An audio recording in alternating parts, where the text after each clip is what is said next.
All right, what is going on, Bulls Nation? Back again for another video. This one is a tough one to make. I don't have the energy right now. this this game took a lot out of me. It is frustrating to say the least. And Heat is a top team. They're very tough. They play really good defense. And I don't mind losing. I understand it's part of the game. But we're 2-13 now out of the best teams out there. We can't keep using the excuse that we don't have Lonzo and Caruso, right? Because the Heat are missing key players as well. And make no mistake about it, I'm not upset that we lost. It's the way we lost and how we lost. Uh, I understand that we might not be able to stop top teams. We can't. Our defense is lacking. Our defense is predicated within those two guys, stopping them so they don't have to come down all the way down, so we don't have to help. I understand that. So that's why I'm not upset when Embiid scores 50 or John Moran scores 46 because there's no one to stop those guys. And if I see the effort on our offensive players, it is fine. However, what irritates me the most on these losses is that the fact that our main guys, we have supposedly have big three, right? They didn't score that much. And we might not outscore every team, but boy, you can't put up, I don't know, like 58 points or 54 points among the three of you. Like when DeMar was averaging 38 points against, for 8 straight games or something like that against subpar team. Here's the problem with the Bulls is that I feel like we're still a good matchup with the Heat. You know what I mean? Like this is they're a good defensive team, but we can't be this cold throughout. Let's say on a 7 game series, like it's just not going to happen. With that being said, they gotta implement a better offensive scheme, not just iso ball. You can't just give it to DeMar all the time because what happens is the Heat is sagging off. They're leaving some guys behind, and they're doubling the moment you touch the ball. And there's somebody's playing free safety out there. You gotta recognize as a player, as Levine and Vooch and DeMar, when to pass the ball because they. This is what I'm talking about. When I made this hypothetical about Kevin Durant. There's only a few, not a whole lot of Kevin Durants out there. As a matter of fact, there's only one. There's only a few people in the world that could overcome those kind of double teams, those kind of defense. And they're the special type, which is the Kevin Durant. DeMar is playing like Kevin Durant this year, but he is no Kevin Durant. There's Kobe's and the Durants and the Steph who can overcome those. I don't even know if Steph can overcome that all the time, but for the most part, DeMar's doing that on bad teams. You get a team like Miami, that's not going to happen all the time. I don't mind if the other team scores 140 because that just shows you how glaring our defense, how bad our defense is. And that is a given at the moment. But when you only score 99, that means you have a problem with offense as well, where we shouldn't have. Because we have three capable guys of scoring 20 points each night.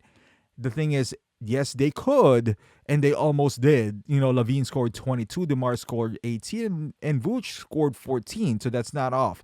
The Sumo scored 18, but that's not really winning basketball. The thing is, they scored that on a one-on-one basis, meaning they are not making their teams better. This is where game planning comes to play. They're going to double team. You got to do some adjustments. And I think they will if this is the playoffs. And this is why I feel like seeding is really important for the Bulls. Because if you face a team like the Heat, let's be honest, a team that has a superstar almost always win. That's why when Miami were in the bubble, they went to the finals because there's no crowd. It didn't matter.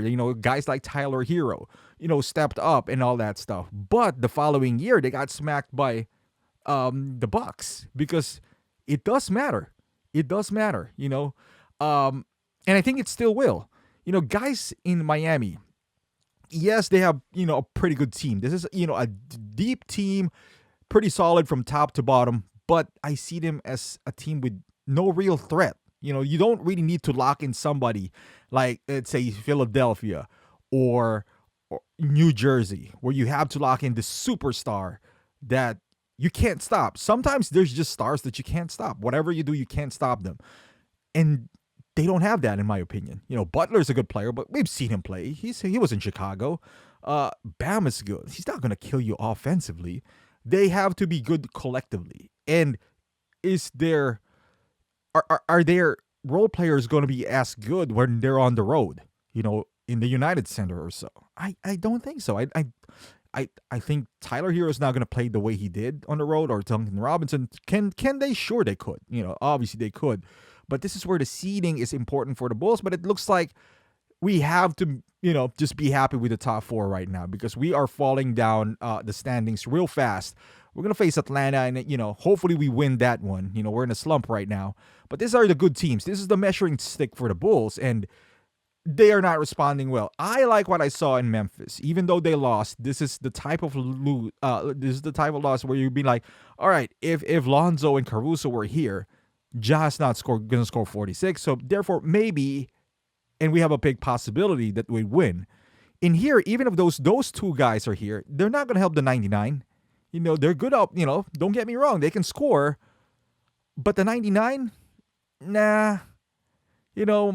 Maybe because of their defense, maybe we'll have a little bit more fast break points and all that stuff. But we shouldn't depend on that. We have 3 capable players who can score 20, and DeMar capable of scoring 30. He should have established this 18 is nothing. You didn't feel that they scored this much. It didn't feel that way. They should. This is where I was talking about early. In the beginning of the season, we didn't pick up a point guard that's kind of like a Kyle Lowry type who'd slow the game down for us. Because the moment the double comes in, we were panicking. How many turnovers we had in this game? This is the type of point guard where like, all right, calm down. We got this. Swing the ball side to side. And we didn't have that. We had, 14 turnovers, the same as the Heat, but he is sloppy too.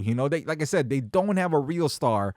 And, points off the paint, 46 for the Bulls, 40 for the Heat. It doesn't seem that way. Even the rebounding, 38 to 39, 50-50 balls. Miami got all of them. But it just never felt like it was even close. You know what I mean? Like, the score is close here. Even you look at the stat sheet, we got close for a little bit, but it always felt like we got into 6, they move away. I don't know. It's just a frustrating game because of, with the effort and all that stuff. But hopefully we rebound against the Hawks. Let me know in the comments how you feel about this game. Thank you for watching. Please subscribe to the channel if you haven't done so and you're a Bulls fan. Really appreciate that. Thank you for watching, and I'll see you guys in the next video.